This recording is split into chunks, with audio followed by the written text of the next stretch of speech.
The topic of my khutbah today is about حلاوة الإيمان, the sweet taste of faith. There is a famous hadith. I will read it in Arabic and then translation, and then we can reflect upon it. The hadith says, Rasul sallallahu alayhi wa sallam, ثلاث من كنا فيه وجد بهن حلاوة الإيمان. Three things that if you have it, this means that you achieve the level of tasting the sweetness of faith. First one, من كان الله ورسوله أحب إليه مما سواهما. That you love Allah and His Prophet more than you love anybody else and everything else.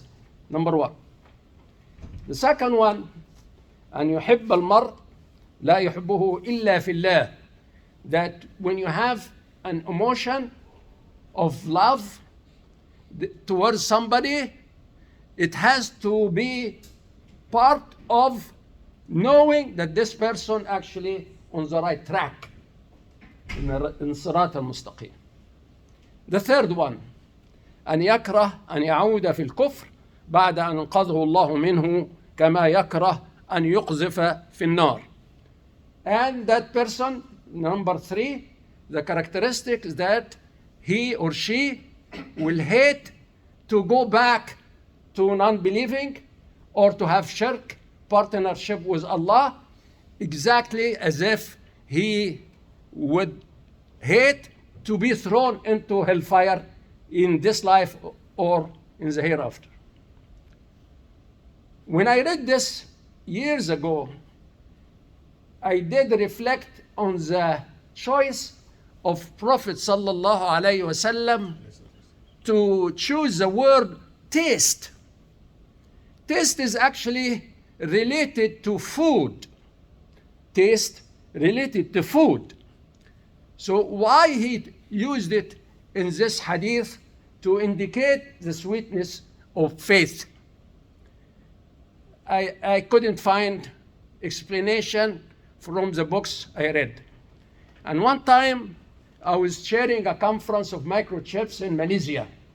And I had a graduate student from Malaysia, and I asked him, advise me, this is my first time to visit Malaysia. So he gave me a list of advice.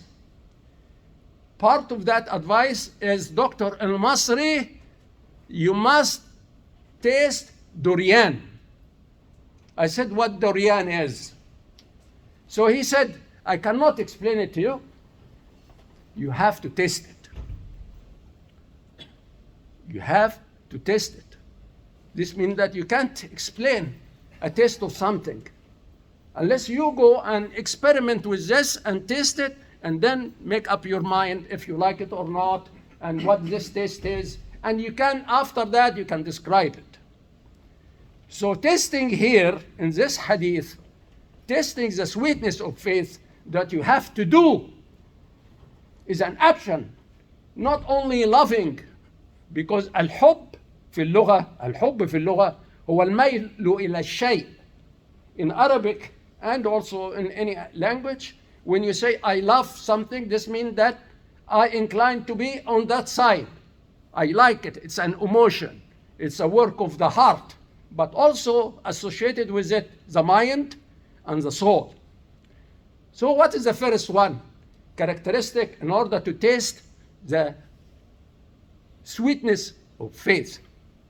That you love Allah subhanahu wa ta'ala and His messenger more than anybody else and everything else.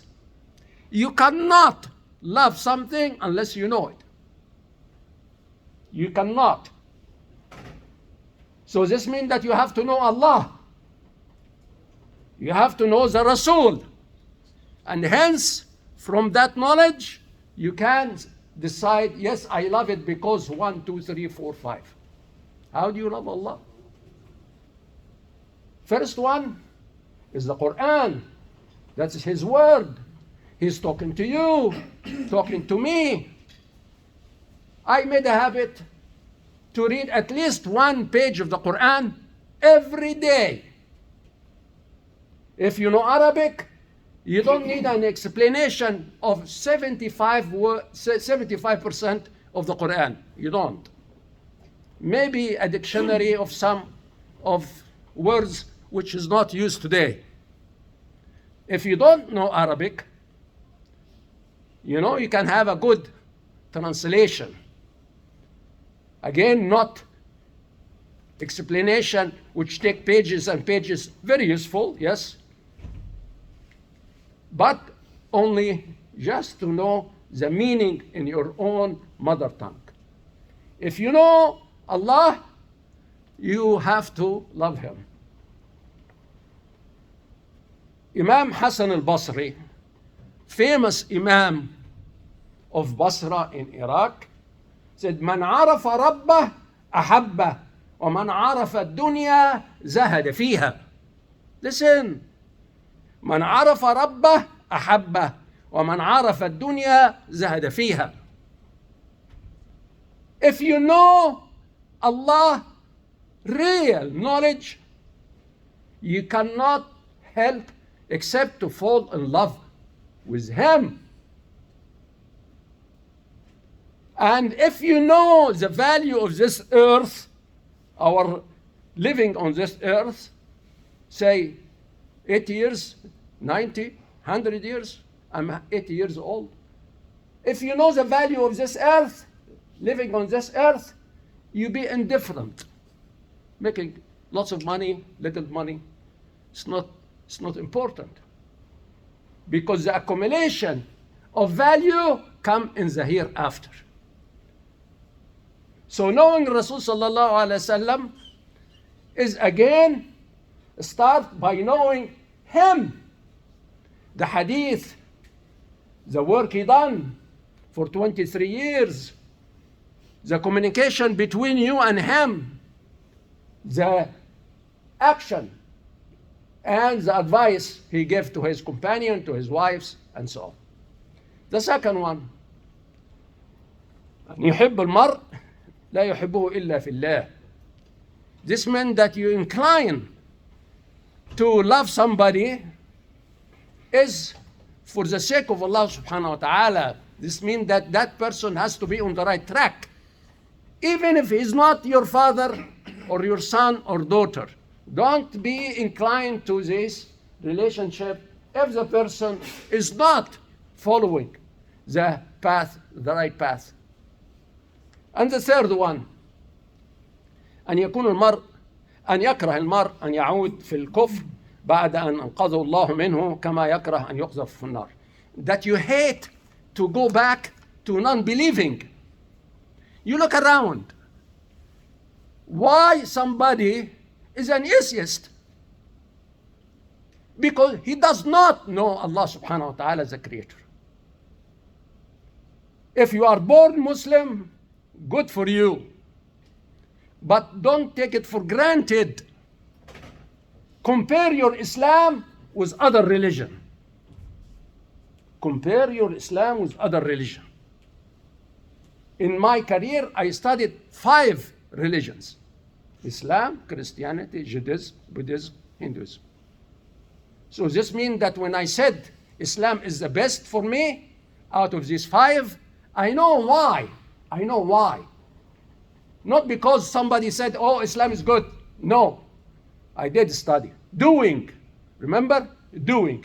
You taste the sweetness of faith because you do. Allah subhanahu wa ta'ala said, الَّذِينَ آمَنُوا وَعَمِلُوا الصَّالِحَاتِ. You strong faith and also good deeds, like 2 subjects. We are in university, you have to pass these 2 subjects. And you have to score high marks in those 2 subjects, the faith and the good deeds. أقول قولي هذا واستغفر الله لي ولكم فاستغفروه.